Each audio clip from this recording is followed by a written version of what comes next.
Get ready to take off. చరిత్రలోనే ఇదో record.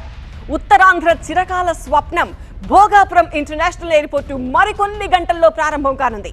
Airport ప్రారంభానికి కౌంట్ డౌన్ కూడా షురు అయింది. అల్లూరి సీతారామరాజు ఎయిర్పోర్ట్ నుంచి విమానాలు కూడా స్కెడ్యూల్ అయ్యాయి. ఇక మోదీ రాక కోసం చేస్తున్న ఏర్పాట్లు ఔరా అనిపిస్తున్నాయి. చరిత్రలో ఎన్నడూ లేని విధంగా ఏర్పాట్లు చేసింది ఏపీ సర్కార్. మౌలిక వసతుల్లో భోగాపురం ఎయిర్పోర్ట్ బిగ్ బూస్ట్. ఈ ఎయిర్పోర్ట్ ను శనివారం నాడు ప్రారంభిస్తానంటూ స్వయంగా ప్రధాని మోదీ పోస్ట్ పెట్టారు. అంటే భోగాపురం ఎంత ప్రత్యేకమో వేరేగా చెప్పక్కర్లేదు. భోగాపురం ఎయిర్పోర్ట్ ద్వారా పర్యాటకం, వాణిజ్యం అభివృద్ధి చెందుతుందని, వికసిత్ భారత్ లక్ష్యానికి బలం చేకూరుస్తుందని విశ్వాసం వ్యక్తం చేశారు ప్రధాని మోదీ. మోదీ పోస్ట్ పై స్పందించిన సీఎం చంద్రబాబు స్వాగతం పలికేందుకు సిద్ధంగా ఉన్నామంటూ రిప్లై పోస్ట్ పెట్టారు. భోగాపురం ఎయిర్పోర్ట్ రాకతో అభివృద్ధిలో ఉత్తరాంధ్ర టేకాఫ్ తీసుకుంటుందని కూడా అన్నారు సీఎం చంద్రబాబు. శనివారం ఉదయం 10:45 భోగాపురం ఎయిర్పోర్ట్ లో మోదీ ల్యాండ్ అవుతారు. ఉదయం 10:55 టెర్మినల్ భవనానికి చేరుకుంటారు. 11 గంటల నుంచి 11:15 వరకు ఎయిర్పోర్ట్ నిర్మాణాల పరిశీలన ఉంటుంది. ఉదయం 11:25 ఓపెన్ టాప్ జీప్ లో సభా వేదికకు చేరుకుంటారు. 11:30 నుంచి 12:55 మధ్య ఎయిర్పోర్ట్ ప్రారంభోత్సవం ప్రసంగం ఉండనుంది. మధ్యాహ్నం 1:05 భోగాపురం నుంచి తిరుగు పయనమవుతారు ప్రధాని మోదీ. ప్రధాని మోదీకి గ్రాండ్ వెల్కమ్ చెప్పేందుకు ఏపీ సర్కార్ భారీ ఏర్పాట్లు చేసింది. 13,000 మంది బాలికలు సంప్రదాయ ధీంసా నృత్యంతో మోదీకి ఘన స్వాగతం పలకనున్నారు. మోదీకి స్వాగతం పలకబోయే ధీంసా నృత్యానికి ఇప్పటికే గిన్నిస్ రికార్డు వచ్చింది. 13,000 మంది గిరిజన బాలికల ధీంసా నృత్యాన్ని పరిశీలించిన గిన్నిస్ ప్రతినిధులు మంత్రి సంధ్యారానికి అవార్డును అందజేశారు. ఎయిర్పోర్ట్ ప్రారంభోత్సవం సందర్భంగా ఏపీలోని ముఖ్య నేతలంతా విశాఖలోనే మకాం వేశారు. మంత్రి లోకేష్ సహా మంత్రులు, ప్రజా ప్రతినిధులంతా సాగర తీరానికి చేరుకున్నారు. సీఎం చంద్రబాబు కూడా విశాఖలోనే ఉన్నారు. భోగాపురం ఎయిర్పోర్ట్ ఉత్తరాంధ్రకు గేమ్ చేంజర్ గా మారబోతుందని అంటున్నారు కూటమి నేతలు.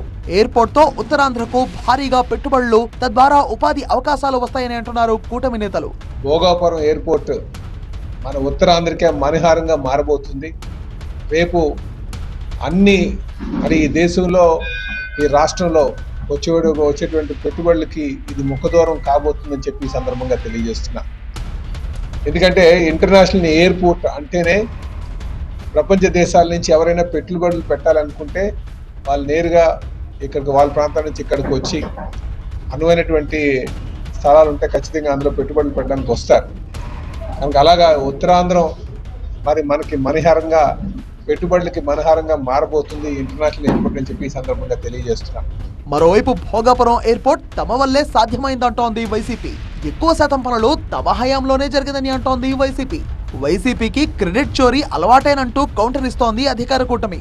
రాష్ట్రాన్ని అభివృద్ధి చేసేది ఎవరో, విధ్వంసం క్రియేట్ చేస్తుంది ఎవరో అందరికీ తెలుసని అంటున్నారు కూటమి నేతలు. క్రెడిట్ చోరీ అనేది జగన్మోహన్ రెడ్డికి నిత్యం ఆయనకి వెన్నుతో పెట్టిన విద్య కాబట్టి మళ్ళీ మేము ఏదో చేసామని చెప్తా ఉన్నారు. గతంలో అయితే ఎర్రబస్సు కూడా అవసరం లేని ఊరికి ఎయిర్పోర్ట్ ఎందుకని చెప్పి వ్యాంగ్యంగా మాట్లాడిన సందర్భం కూడా ఉంది. ఈ రోజున జరుగుతున్న అభివృద్ధి సంక్షేమానికి, వస్తున్న పెట్టుబడులకి ఆయన సమాధానం, ఆయన లేకపోతే ఆయన ఆచరించే వరవడు మాత్రం 1 విష ప్రచారం, 2 క్రెడిట్ చోరీ.